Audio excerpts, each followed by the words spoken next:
ইয়া রাসূলুল্লাহ, জান্নাতি পোশাক কে সর্বপ্রথম পাবে, কে পরবে? নবী বলেন, আয়েশা রে, জান্নাতি পোশাক সর্বপ্রথম আমি রাসূলুল্লাহ পাবো, কিন্তু আমি নবী সর্বপ্রথম পরব না।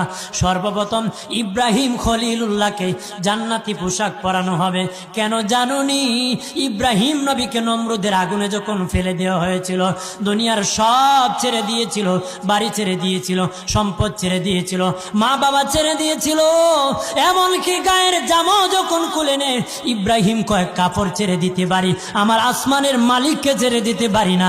ওই দিন আল্লাহ ইব্রাহিমের সাথে অঙ্গীকার করেছিল, ইব্রাহিম আজকে তোমাকে সকলের সামনে উলঙ্গ করে লজ্জায় ফেলে দিয়েছি ইব্রাহিম, তারপরে তুমি আমাকে ছাড়ো নাই। আমি কিয়ামতের দিন সকলের সামনে মুসলমান, বেঈমান, কাফের, নাস্তিক যারা তোমাকে উলঙ্গ করেছিল, তাদের সামনে আমি আল্লাহ আনুষ্ঠানিকভাবে তোমাকে কাপড় পরায়া দিব।